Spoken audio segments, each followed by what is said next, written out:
오늘은 시편 89편입니다. 시편 89편 상당히 길거든요. 그래서 아마 슬라이드로 준비를 해주셨겠지만 그래도 이렇게 성경 이렇게 펼쳐서 보시는 게 아마 더 편하실 겁니다. 너무 길어서. 그래서 혹시 있으시면 성경책 펼쳐주시면 좋겠습니다. 89편인데요. 뭐 제 순전한 경험에서 나온 얘기입니다만 저는 이렇게 길면 교독하면 잘 집중이 안 되더라고요. 돌아가면서 읽다 보면 정신이 하나도 없더라고요. 그래서 제가 천천히 읽어드릴 테니까 눈으로 따라오시기 바랍니다. 89편 1절부터 52절입니다. 내가 여호와의 인자하심을 영원히 노래하며 주의 성실하심을 내 입으로 대대에 알게 하리이다. 내가 말하기를 인자하심을 영원히 세우시며 주의 성실하심을 하늘에서 견고히 하시리라 하였나이다. 주께서 이르시되 나는 내가 택한 자와 언약을 맺으며 내 종 다윗에게 맹세하기를 내가 내 자손을 영원히 견고히 하며 내 왕위를 대대에 세우리라 하셨나이다. 여호와여, 주의 기이한 일을 하늘이 찬양할 것이요 주의 성실도 거룩한 자들의 모임 가운데에서 찬양하리이다. 무릇 구름 위에서 능히 여호와와 비교할 자 누구며 신들 중에서 여호와와 같은 자 누구리이까? 하나님은 거룩한 자의 모임 가운데에서 매우 무서워할 이시오며 둘러있는 모든 자 위에 더욱 두려워할 이시니이다.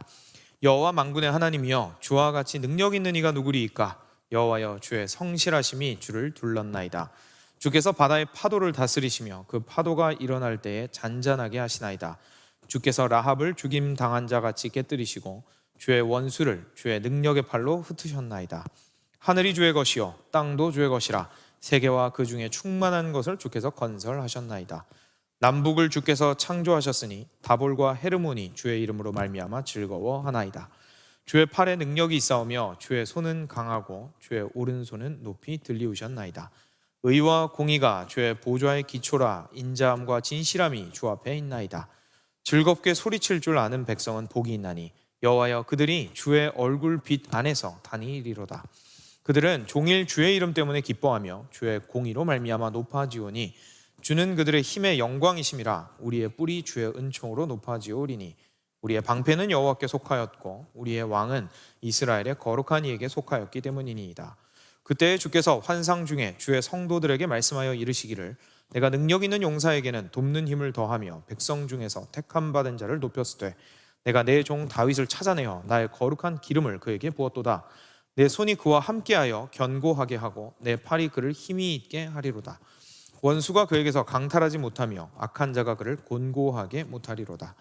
내가 그의 앞에서 그 대적들을 박멸하며 그를 미워하는 자들을 치려니와 나의 성실함과 인자함이 그와 함께하리니 내 이름으로 말미암아 그의 뿔이 높아지리로다.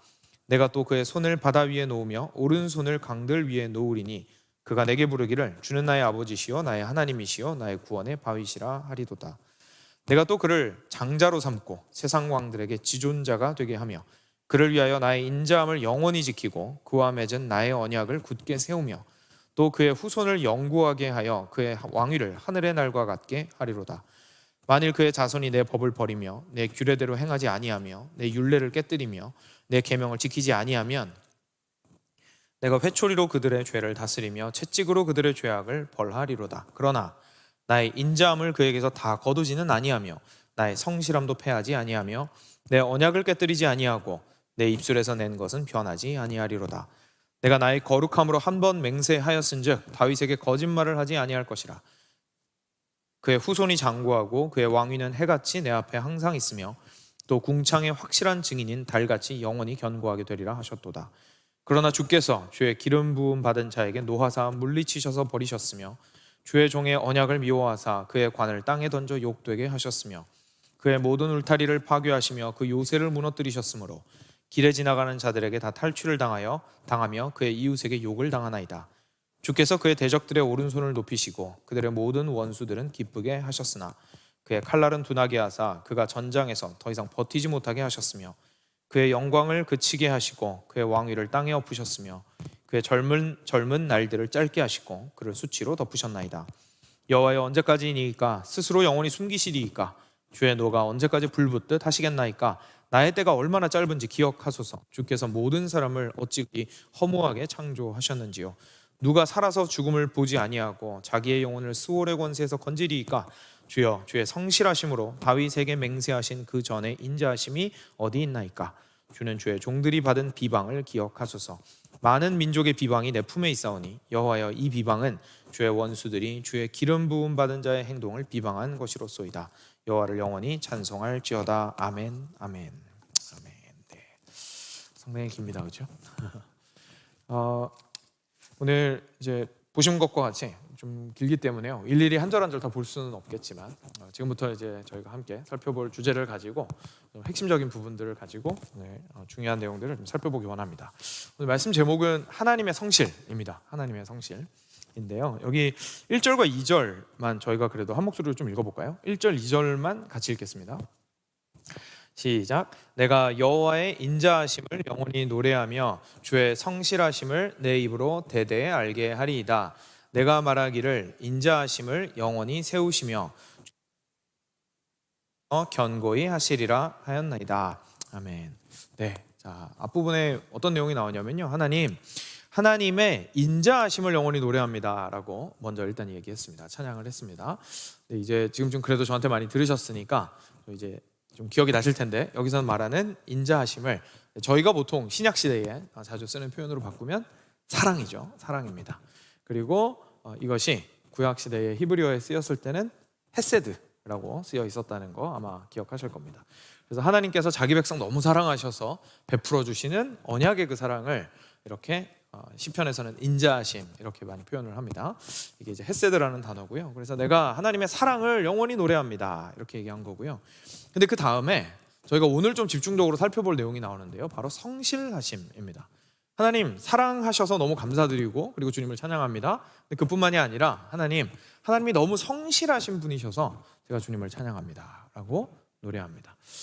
여러분, 혹시 좀 자기 자신의 신앙생활을 좀 돌이켜보시고 또 자기의 기도의 언어를 한번 돌이켜보시고 그리고 내가 생각하는 하나님이 누구신지를 한번 떠올려 보시면, 혹시 하나님의 성실하심에 대해서 얼마나 좀 묵상을 해보셨는지, 혹시 그것에 대해서 좀 감격해 보셨는지, 얼마나 하나님의 성실하심을 좀 기억하고 추구하면서 기도해 보셨는지, 하나님을 향해서 하나님 당신의 사랑을, 공의를 찬양합니다 라고만 하는 것이 아니라 하나님 당신의 성실하심으로 당신의 이름을 높입니다 라고 혹시나 기도해 보셨는지 한번 되물어 보셨으면 좋겠습니다. 일반적으로는, 그죠? 저를 돌아봐도 그렇고요, 일반적으로 그 성실하심에 대해서는 사실 그것이 얼마나 중요하고 소중한지에 대해서 잘 생각하지 못하는 것 같습니다.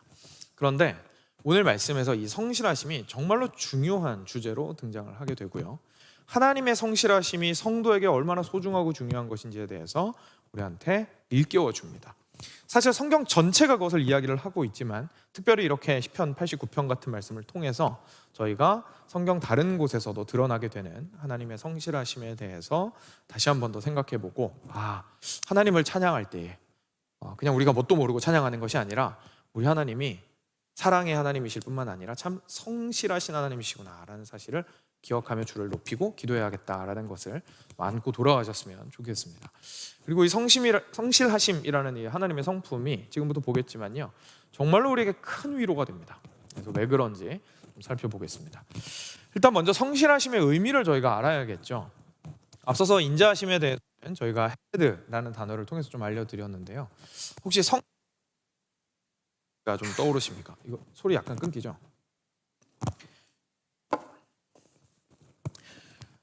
성실하심이라는 단어를 저희가 영어나 한국어에서 좀 살펴보게 되면요, 한국말이 가지고 있는 그 사전적 의미랑 저희가 평소에 성실하다, 누군가 성실하다, 그죠? 라고 말할 때에 그 쓰는 의미가 있습니다. 제가 사전을 사실 찾아보고 조금 놀랐어요. 왜냐하면 평소에 제가 누가 성실하다, 아무개가 성실하다라고 할 때 보통 이렇게까지 생각하지는 않았던 것 같은데, 사전적으로는 뭐라고 되어 있는지 좀 보고 나서 이런 뜻이었구나 싶었거든요. 사전에 뭐라고 되어 있냐면 태도나 행동이 참되고 정성스럽다 이렇게 되어 있습니다. 참되고 정성스럽다. 근데 저희는 보통 성실하다 보통 어떨 때 씁니까? 꾸준하다, 그렇죠? 꾸준하다, 포기 안 하고 끝까지 한다. 일상 속에서 어려운 일이 있어도 하기로 한 번 맘먹은 거 끝까지 해내고 자기 일을 마침표 찍을 때까지 한다라는 걸 이제 보통 저희가 성실하다라고 얘기를 하죠. 그래서 보통 저희가 성실한 사람의 삶을 떠올려 보면 루틴이 굉장히 강한 사람, 그래서 그 루틴을 가지고 다 하루하루를 알차게 사는 사람을 보고 저희가 보통 성실하다라고 이야기를 합니다. 그래서 보통 이제 성실이랑 비교되는 게 재능인 것 같아요, 그죠? 그래서 재능형이냐 노력형이냐 뭐 이런 식으로 물어보면서 내가 재능은 없지만 그래서 성실하게 살아왔어요라고 이야기를 한다거나 하는 식으로 이제 성실함에 대해서 쓰게 되는데요. 사실 생각을 해보시면 이 국어 사전이 얘기하고 있는 뜻이 진짜 맞습니다. 참되고 진실되고 정성스럽지 않으면 그렇게 할 수가 없죠, 사실은, 그죠?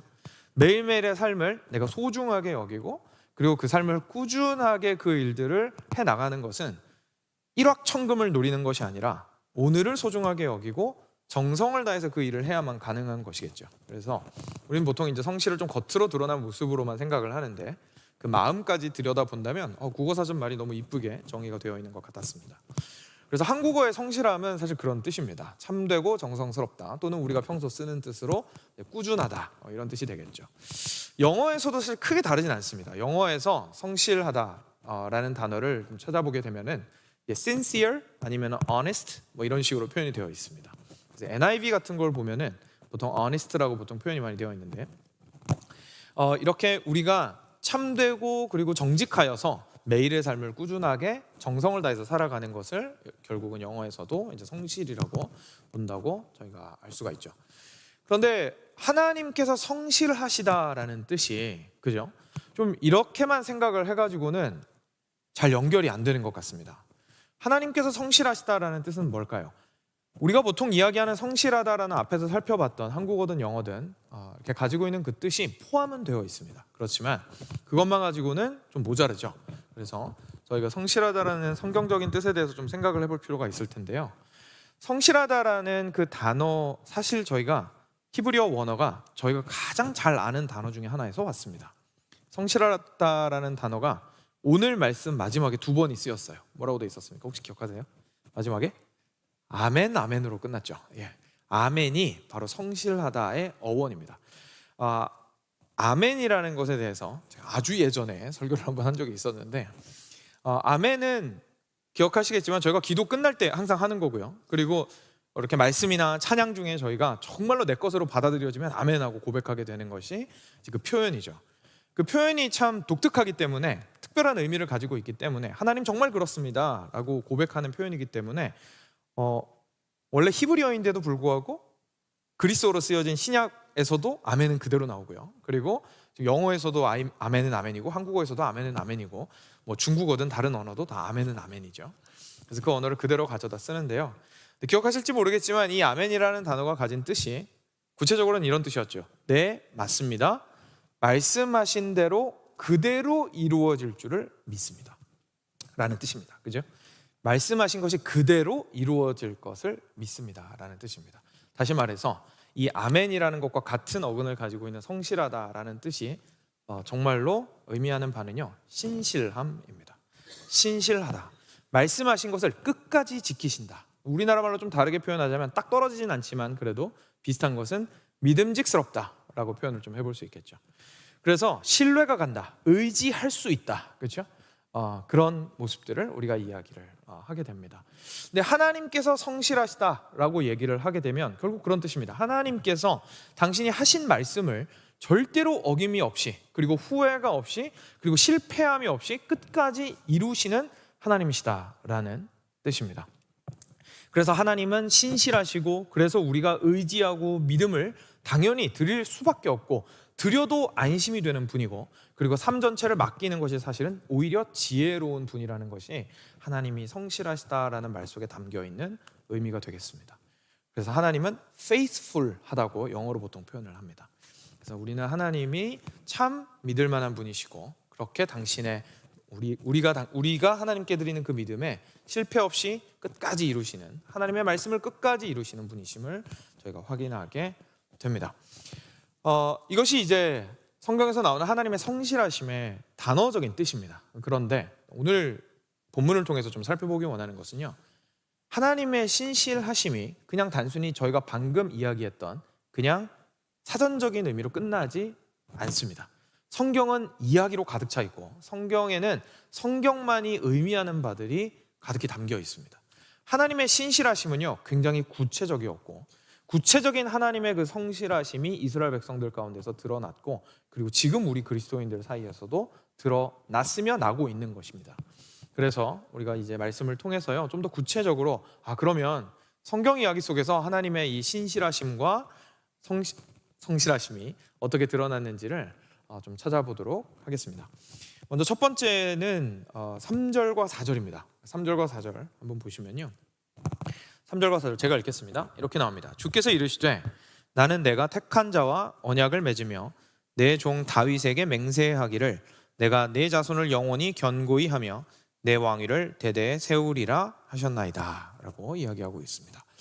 저희가 이제까지 시편 진짜 많이 봤잖아요. 지금 89편까지 왔으니까 80편 가까이 지금 계속 쭉 보아오고 있는 건데, 그 중에서 이렇게 다윗이라는 이름을 콕 집어가지고 얘기한 적이 그렇게 많지 않았습니다. 그렇죠? 시편을 쓴 사람 본인이 다윗이거나 그렇지 이렇게 다윗에게 하나님이 어떤 일을 하셨다라는 걸 이름까지 언급하면서 말하는 것이 거의 없는데, 오늘 여기에는 굉장히 구체적으로 이야기를 하고 있습니다. 주께서 이르시되 나는 내가 택한 자와 언약을 맺으며, 여기 말한 택한 자는 다윗을 얘기하는 거죠. 그리고 내 종 다윗에게 맹세하기를 내가 너의 자손을 영원히 견고하게 할 것이다 라고 이야기를 하셨습니다.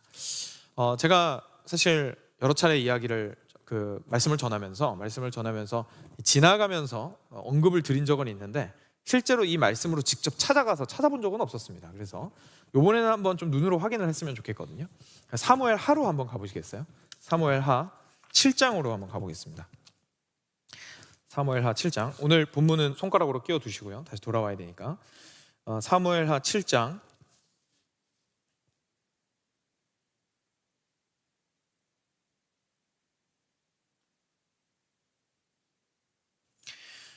8절입니다. 사무엘하 7장 8절인데요, 하나님께서 구체적으로 다윗에게 언약을 하시는 부분입니다. 저희가 아브라함한테 나타나신 하나님 이야기는 잘 알고 있죠.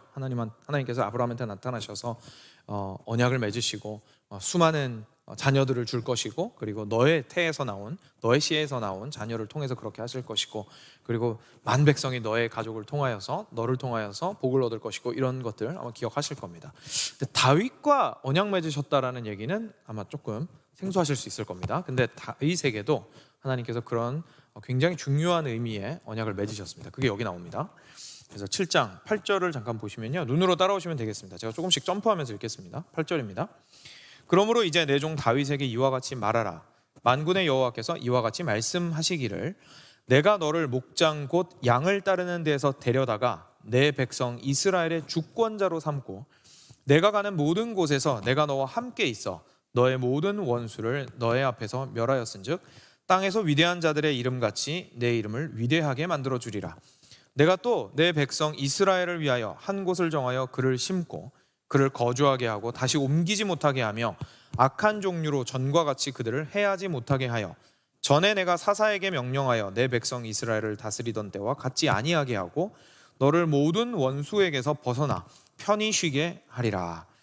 여호와가 또 내게 이르노니 여호와가 너를 위하여 집을 짓고 내 소환이 차서 내 조상들과 함께 누울 때에 내가 내 몸에서 내 씨를 내 뒤에 세워 그의 나라를 견고하게 하리라. 그는 내 이름을 위하여 집을 건축할 것이요 나는 그의 나라 왕위를 영원히 견고하게 하리라. 네, 여기까지만 일단 보겠습니다. 나단 선지자를 통해서 하나님께서 다윗에게 주신 말씀이고요, 이게 바로 하나님께서 하신 약속입니다. 여기서 나오는 이 말씀을 그냥 일반적인 다른 말씀이랑 동일하게 보지 않는 이유는, 일단 내용만 보시더라도 이 말씀은 앞으로 장차 굉장히 장기간 동안 이루어지는 약속이라는 것을 알게 됩니다. 이 나라를 영원히 유지하겠다고 하셨어요. 그리고 사사시대 때 막 사람들이 이리 휘청거리고 저리 휘청거리고 여기서 헤매고 저기서 헤매고 그러던 것과 달리 이제는 굉장히 굳건하게 땅에 뿌리를 꽉 박고 거기서 아주 평탄한 가운데 하나님께서 자기 왕국을 끝까지 이루어 가시겠다고 약속을 하시는 것이기 때문에 그냥 단순하게 자기 대에서 내가 너와 함께하리라 라는 수준의 약속을 지금 하신 게 아니라 정말로 큰 약속을 하셨다는 것을 저희가 알게 됩니다. 그러니까 아브라함 때랑 마찬가지죠. 아브라함도 저희가 보통 개인적으로 아브라함한테 하나님이 나타나셔서 언약을 맺으셨다라는 거에 막 감동하고 감격하지만, 사실 진짜 놀라운 점은 아브라함하고 하신 그 약속은 아브라함 때에서 끝나지 않는다는 겁니다. 아브라함한테 하신 약속은 사실 우리가 성경을 끝까지 살펴보면 마지막 날에까지 지속적으로 하나님께서 이루어 가시고 계시고 이루실 언약이었습니다. 다윗과 맺은 언약도 그런 거였어요. 그래서 이 언약을 오늘 시편 기자가 다시 오늘 본문으로 돌아오시면 기억하고 있는 겁니다. 그래서 하나님한테 이 이야기를 하고 있는 거죠. 하나님, 다윗에게 맺으셨던 그 언약을 하나님 기억하여 주옵소서라고 이야기를 하고 있는 겁니다. 사랑하는 여러분, 지금 뭐 하고 있는 거냐면요, 하나님께서 신실하신데 무엇에 신실하시다고요? 자기의 언약에 신실하시다라는 사실을 가지고 하나님 앞에 나아가서 기도하고 있다는 사실을 저희가 깨닫게 되는 겁니다. 하나님, 아브라함을 통해서 우리 민족이 세워졌죠. 하나님께서 그 약속 지금까지 지켜오고 계신 거 믿습니다. 하나님, 그런데 다윗을 통하여서 또 언약을 맺으시고 하나님께서 우리나라 절대 안 망하게 하신다고 하셨잖아요. 하나님, 저희를 붙들어 주십시오라고 기도하고 있다는 것을 저희가 알게 됩니다. 저희가 기도를 할 때에 저희의 근거는 항상 저희의 정성이 아니라 하나님의 성실하심이어야 합니다. 만약에 우리의 정성이 기도의 근거가 된다면 너무나 쉽게 흔들리게 됩니다. 그런데 오늘 시편 기자가 기도하는 것은 하나님께서 하셨던 말씀을 근거로 해서 기도를 하고 있습니다. 왜냐하면 하나님께서는 성실하시기 때문입니다. 그리고 성실하신 하나님은 먼저 맺으신 그 언약을 절대로 모른 척하지 않으시기 때문에 그렇습니다. 그래서 그 언약을 맺으신 대로 끝까지 그 약속을 이루어 가시기에 그것을 믿는 믿음을 가지고 자기 자신의 어떠함과 무관하게 하나님 앞에 자신의 소원을 아뢰고 있는 것을, 그리고 하나님께 부르짖고 있는 것을 저희가 보게 됩니다. 그래서 다시 오늘 본문으로 돌아오시면요, 오늘 본문에서 제가 한 군데 더 좀 눈으로 확인을 같이 했으면 좋겠는데 28절로 눈으로 내려가시면 27절부터 보겠습니다. 27절부터 보시면 제가 천천히 읽겠습니다. 내가 또 그를 장자로 삼고 세상 왕들에게 지존자가 되게 하며 그를 위하여 나의 인자함을 영원히 지키고 그와 맺은 나의 언약을 굳게 세우며 또 그의 후손을 영구하게 하여 그의 왕위를 하늘의 날과 같게 하리로다 라고 이야기하십니다. 방금 읽었던 그 다윗과 맺으셨던 그 언약이 오버랩이 되죠, 내용이. 그래서 내가 너의 왕국을 영원토록 하리라 라고 말씀하시는 것을 저희가 보게 됩니다. 그런데 하나님께서 이 언약을 정말 얼마나 진지하게 생각하고 계신지가 이어지는 부분에 계속 나옵니다. 자, 또 따라오시기 바랍니다. 만일 그의 자손이 내 법을 버리며 내 규례대로 행하지 아니하며 내 율례를 깨뜨리며 내 계명을 지키지 아니하면 내가 회초리로 그들의 죄를 다스리며 채찍으로 그들의 죄악을 벌하리로다 라고 말씀하십니다. 자, 일단 여기까지는 저희가 익숙한 구약 성경의 많은 그 순종을 요구하시는 부분입니다. 그렇죠? 그래서 하나님께서 나의 법도를 따르지 않는 이에게 채찍질을 하실 것이다, 회초리질을 하실 것이다, 훈계하고 훈육하실 것이다 라는 이야기를 하십니다. 그런데 중요한 건 그 다음입니다. 그 다음에 33절에 이렇게 나옵니다. 그러나 나의 인자함을 그에게서 다 거두지는 아니하며 나의 성실함도 패하지 아니하며 내 언약을 깨뜨리지 아니하고 내 입술에서 낸 것은 변하지 아니하리로다 라고 말씀하십니다. 사랑하는 여러분, 우리 하나님께서는요, 우리가 순종하기를 원하십니다. 그렇죠? 우리가 순종하기를 원하십니다. 당신의 뜻이 우리가 당연히 존중하고, 그리고 존중할 뿐만 아니라 최고의 자리에 하나님의 뜻을 놓고 그것을 기준으로 해서 살아가는 것을 원하시고요, 그것을 너무나 원하셔서 우리가 거기서 벗어났을 때 혼도 내키십니다. 그죠? 힘든 것들을 통하여서나 또는 말씀을 통하여서나 내 마음의 성령을 통하여 깨닫게 하시거나 다양한 방식으로 우리를 혼내키십니다. 그리고 그것을 통해서 다시금 바른 길로 돌아오도록 하십니다. 그런데 문제가 뭐냐면 저희들 마음 가운데 두려움이 있는 거예요. 저희가 하나님 앞에서 순종하지 않으면, 저희가 하나님 앞에서 올바르게 주님의 말씀을 따라서 살지 않으면 뒤로 미끄러져서 하나님을 잃어버릴 것 같은 거죠. 낭떠러지에서 이렇게 구출해주는 사람의 손을 잡고 있는데 내가 손이 약해서 미끄러져서 밑으로 떨어져 버릴 것 같은 느낌을 가지고 있는 거예요. 그러니까 불안하죠, 뭔가가. 그리고 두렵습니다. 그러니까 어떻게 해야 됩니까? 막 한탄하죠. 내가 믿음이 없다. 그죠? 내가 이렇게 정신도 맨날 못 차리고. 그죠? 그래서 자책하다가 다시 돌아오면 다행이에요. 그죠? 다시 돌아와서 다시금 열심을 막 냅니다. 그러면 다행인데 또 거기에서부터 한번 미끄러진 것도 다시 정자세 잡기가 쉽지가 않잖아요. 그러니까 거기서 미끄러지는 대로 계속 내려가다가 마음만 불편한 거죠. 아이고, 어떡하지? 이거 어떡하지? 그죠? 근데 오늘 말씀을 통해서 보게 됩니다. 그렇지 않습니다. 사랑하는 여러분, 저희가 마음 가운데 네, 맞습니다. 하나님을 향한 순종하고자 하는 마음 가지고 있어야 됩니다. 그런데 저희는 만약 우리가 하나님의 백성이라면, 하나님의 언약 안에 있는 자들이라면, 더 쉽게 말해서 우리가 그리스도 안에 있는 자들이라면, 우리가 참된 그리스도인이라면 하나님께서 잡으신 그 손은 절대로 놓지 않으십니다. 하나님께서는 잡으신 그 손을 못됐다고, 내가 못됐다고, 그죠? 내가 못났다고, 내가 하나님의 기준에 도달하지 못했다고 놓으시는 분이 아니십니다. 때리시더라도 붙들고 다른 손으로 때리시는 거지, 그죠? 붙들고 다른 손으로 때리시는 거지, 붙든 손 놓치시는 게 아니에요. 붙든 손을 놓치시는 게 아니에요. 여전히 나는 그분의 아들이고 딸이에요. 네, 그렇지만 그럼에도 불구하고 하나님께서 바른 길로 우리가 가기를 원하시기 때문에 그것들을 지도하시는 것이지, 절대로 우리가 완전히 포기될 것 같은 두려움 가운데 살 필요는 없다는 사실을 저희가 말씀을 통해서 확인하게 됩니다. 그러니까 하나님께서 자기가 하신 말씀에 성실하시다라는 사실이 정말 중요하죠, 우리 신앙 가운데에서. 그러니까 이거를 저희가 그냥 단순하게 하나님이 날 사랑하실 거야로는 사실 부족한 겁니다. 하나님이 날 사랑하실 거야, 근데 그 사람 변덕스러우면 어떡합니까? 그죠? 그 사랑이 내가 행한 행동의 조건적인 사랑이면 어떡하죠? 그러니까 단지 하나님이 날 사랑하실 거야 라고 백날 우겨도 하나님이 성실하지 않으시다면, 하나님이 자기의 말씀하신 바를 끝까지 지키시는 분이 아니시라면 사실 나는 계속 불안합니다. 그래서 사랑받을 만한 이쁜 모습을 계속 보여야 한다는 생각 속에서 불안에 떨 수밖에 없는 것이죠. 그렇지만 오늘 말씀이 얘기하십니다. 다윗과 맺은 그 언약이 온전히 하나님께서 지키시는 것이기 때문에 그 언약에 하나님께서는 하신 말씀을 끝까지 지키심으로 당신이 우리에게 향한 그 사랑을 절대 포기하지 않으신다라는 사실을 우리가 깨닫게 됩니다. 사랑하는 여러분, 저희는 이 하나님의 놀라운 언약의 마지막 때에 살고 있습니다. 하나님께서 이때 다윗한테 주셨던 이 언약은 우리의 것이 되었습니다. 어떻게 그럴 수 있었습니까? 그 다윗의 자손 가운데에서 예수 그리스도를 보내주셨기 때문입니다. 그래서 실제로 예수님께서 그 모든 하나님의 언약을 우리에게 이루어 주셨습니다. 그래서 지금 다윗한테 하셨던 이 언약이 남에게 주신 언약이 아닙니다. 제가 아브라함에게 주셨던 언약이 우리께 되는 것을 예수님 안에서 우리께 된다고 많이 강조를 해드렸는데, 다윗도 마찬가지인 겁니다. 결국 아브라함에게서 성취되었던 그 언약이 하나님께서 끝까지 성실하게 이끌어 오시면서 그 성실하심의 끈 중간에 다윗이라는 사람이 있었고요. 그리고 그 다윗을 통하여서 또 하나 중요한 언약을 하시고 계속 그것을 성실하게 끌고 오셔서 어디까지 오신다고요? 예수 그리스도께까지 오셨습니다. 그리고 그리스도께서 그 언약을 온전히 성취하시기 위해서 십자가에 못 박혀 죽으셨고 다시 부활하셨고, 우리 놀랍게도 우리에게 성령 하나님을 주셨습니다.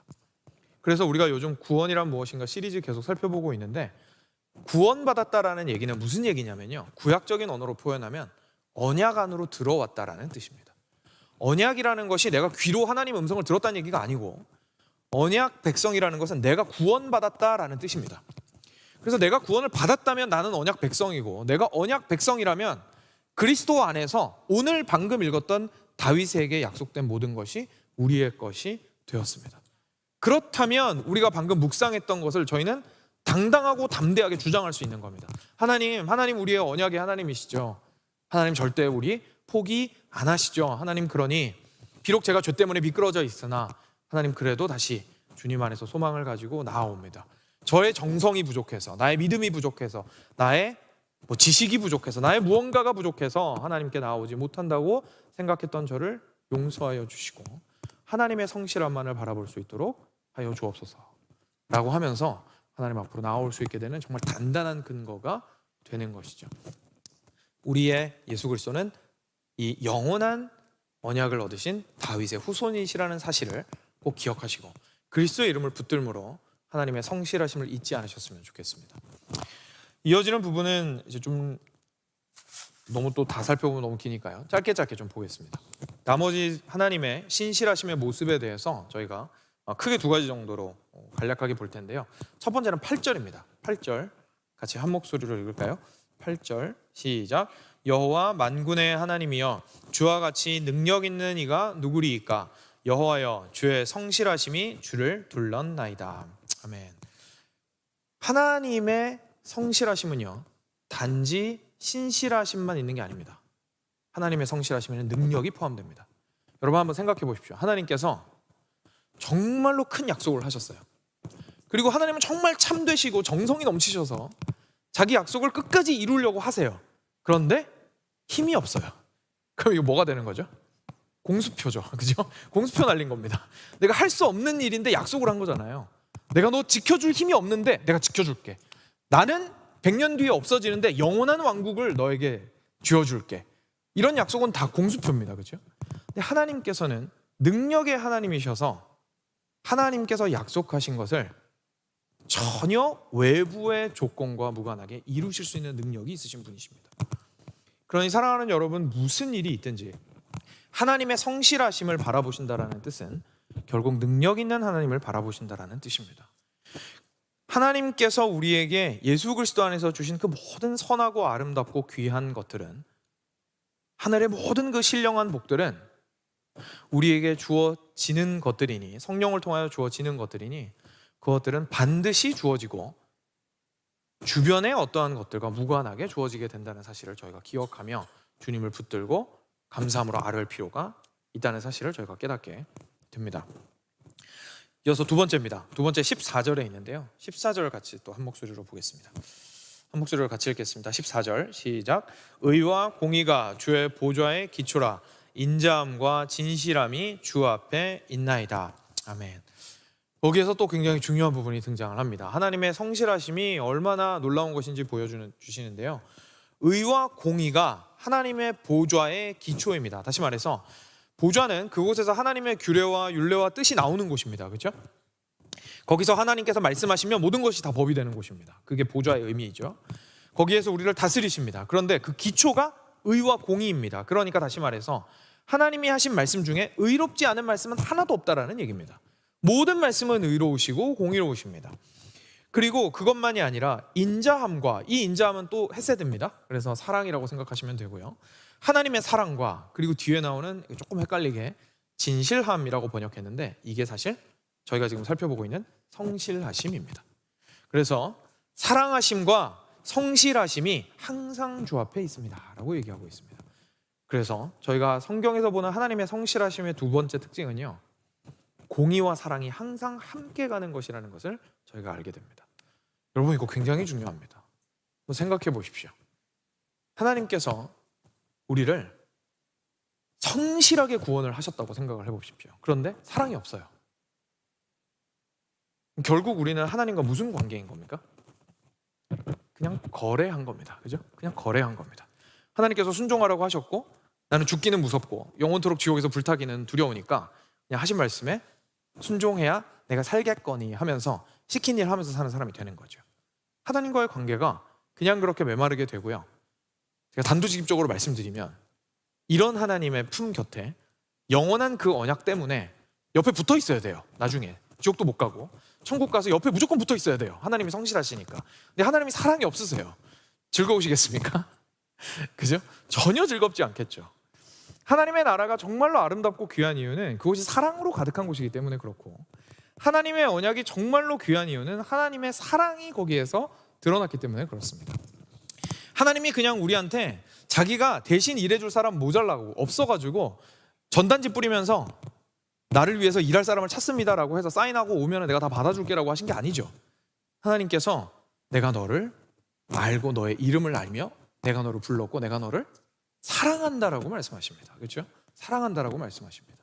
그리고 그 사랑이 어떻게 된다고요? 오늘 성실함과 함께 묶여서 끝까지 간다고 얘기하시는 겁니다. 하나님의 사랑은 포기하심이 없고 하나님의 사랑은 조건적이지 않습니다. 하나님의 사랑은 뒤로 물러섬이 없고 하나님의 사랑에서 우리를 끊을 수 있는 것은 아무것도 없다고 로마서는 강조하여서 말하고 있습니다. 그렇기 때문에 이 헤세드의 하나님의 사랑은 하나님의 성실함 때문에 지속적으로 우리 안에서 부어지고, 그리고 우리가 구할 때마다 하나님께서 채워주시고, 그리고 주님 안에서 우리가 당연히 바랄 수 있는 것이 되는 것이죠. 만약에 하나님이 공의롭지 않으시다면 이것도 문제입니다. 그렇죠? 하나님께서 아무리 사랑이 많으시고 그리고 성실하시다 할지라도 공의롭지 않으시다면 엉망진창이 되어버릴 겁니다. 전혀 아름답지 않겠죠. 질서는 다 무너져 버릴 거고요, 선과 악이 혼재되어서 뒤엉키면서 사랑이라는 이름으로 오히려 모두가 멸망을 향해 가는 일이 벌어질 수밖에 없겠죠. 하나님께서는 공의로운 하나님이십니다. 우리 머리로는 어떻게 이걸 다 조화롭게 하시는지 이해할 길이 없습니다. 어떻게 온전히 공의로우시면서 온전히 사랑하시고 그러면서 그 모든 것들을 온전히 당신의 성실하심으로 이끌어 가시는지 저희로서는 알 길이 없습니다. 그런데 놀랍게도 그걸 예수님을 통해서 보여주셨죠. 그래서 저희는 예수님을 통해서 확신할 수 있습니다. 아, 그치. 하나님께서는 자기 공의를 포기하지 않으시면서도 우리를 끝까지 사랑하셨고, 그리고 당신의 성실하심을 포기하지 않으시는 그 수준이 죽기까지 포기하지 않으셨지. 정말 그 어떤 대가도 치르기를 두려워하지 않으시고 당신의 성실하심으로 나를 추구하셨지라는 사실을 예수 그리스도를 통해서 깨닫게 됩니다. 그래서 거기에서부터 우리가 정말 놀라게 되고 감격하게 되는 것이 우리가 복음을 통해서 보게 되는 하나님의 성실하심이라는 것을 저희가 발견하게 됩니다. 사랑하는 여러분, 오늘 말씀이 우리한테 이야기해주고 있는 것은 마지막으로 정말로 우리의 삶 가운데 굉장히 중요한 적용점을 줍니다. 사실 놀랍게도요, 오늘 말씀 뒷부분 되게 길어가지고 좀 기억이 안 나실 수 있겠는데 마지막 부분에 끝이 사실 그렇게 기분 좋게 끝나지 않았습니다. 혹시 기억하시나요? 마지막 부분 보시면 46절만 볼까요? 49절 보죠. 49절에 주의 성실하심으로 다윗에게 맹세하신 그 전에 인자하심이 어디 있나이까? 주는 주의 종들이 받은 비방을 기억하소서. 많은 민족의 비방이 내 품에 있사오니라고 얘기하고 있습니다. 사실 끝이 좋게 안 났어요. 그러니까 지금 이 노래를 부르고 있는 시인은 어떤 상황인 거예요? 어려움 가운데 있고 이 어려움이 아직 해결이 안 됐습니다. 두 편 전인가요? 87편에서 저희가 그런 이야기를 다룬 적이 있습니다. 우리가 여전히 흑암 가운데 있을 때 어떻게 할 것인가, 그때 여호와께 부르짖어야 할 것에 대해서 우리가 함께 말씀을 나눈 적이 있는데 그 시편도 그랬죠. 마지막 끝이 너무 암울하게 끝났어요. 시인이 여전히 흑암 가운데 있고 여전히 힘들고 어려운 가운데 있었어요. 해피엔딩이 아니에요. 과정이 있습니다. 그런데 우리가 그 과정 가운데 있을 때 오늘 시편을 통해서 깨닫게 되는 것은 그 어려움의 과정 가운데 있을 때 하나님의 성실하심을 기억하는 게 그래서 너무나 중요하다는 겁니다. 앞서서도 한번 말씀드렸지만 단지 하나님은 사랑의 하나님이야 라고 말하는 것만으로 부족합니다. 하나님의 사랑은 그분의 놀라운 성실하심으로 이루어집니다. 그래서 오늘 내가 가장 밑바닥에서 도대체 어떻게 방금 읽었던 대로 하나님께서 다윗에게 그 언약을 주시고 그 언약이 내 것이 되게 해주셨다고 말씀하셨는데 나는 오늘 왜 이렇게 힘든 거예요? 하나님, 오늘 나는 왜 이렇게 여전히 흑암 가운데 있는 거죠? 라고 하나님 앞에 부르짖을 수밖에 없을 때에조차도 여전히 지금 이 사람 누구한테 부르짖고 있습니까? 하나님한테 부르짖고 있는 겁니다. 다시 말해서 아까 말씀드렸듯이 하나님께서 손을 놓으시고 다른 손으로 때리시더라도, 그죠? 붙드신 손은 절대로 놓지 않으신다고 말씀드렸듯이 이 말 뒤집어 말하면요, 내가 지금 아무리 하나님을 경험하지 못하는 것 같고 하나님을 만나지 못하는 것 같고 하나님은 전혀 응답하지 않으시는 것 같고 하나님이 완전히 침묵하고 계신 것 같아도 내가 그리스도 안에 있다면 하나님의 성실하심은 오늘도 동일하다라는 사실을 오늘 말씀이 이야기해 주시고 있는 겁니다. 만약에 우리가 이 사실을 기억하지 못하면 하나님 앞에 나가서 기도할 이유가 없습니다. 그렇죠? 어차피 응답 안 하시는데요. 그러니까 그냥 금세 포기하고 말겠죠. 그런데 하나님의 사랑은 단지 오늘 나의 마음에 예전에 그 흥분되었던 때만큼은 느껴지지 않았을 뿐 우리의 말씀은 그리스도를 통하여 오늘도 흘러오고 있다는 사실을 깨우쳐 주십니다. 사랑하는 여러분, 그래서요, 오늘 어떤 상태에 있든지 우리는 하나님의 성실하신 그 헷세대의 사랑과 그리고 그 놀라운 공의와 그리고 하나님의 하나님 되심을 향해서 우리가 간구하고 요청하는 것이 가능해진다는 사실을 우리가 기억했으면 좋겠습니다. 지금 현재 있으신 그 곳이 어디이든지 간에 예레미야 애가에서 예레미야 선지자가 말했던 것처럼 여호와의 인자와 긍휼이 무궁하심으로 우리가 진멸되지 아니함이니이다. 이것들이 아침마다 새로우니 주의 성실함이 크도소이다 라고 고백하였던 것과 같이 아침마다 어떤 상태에 있든지 무관하게 주의 성실하심은 변함이 없으시다는 사실을 깨닫고 그 안에서 참된 평안함을 그리고 기쁨을 그리고 살아갈 힘을 얻으시는 여러분 되시기를 주님의 이름으로 간절히 축원드립니다. 같이 함께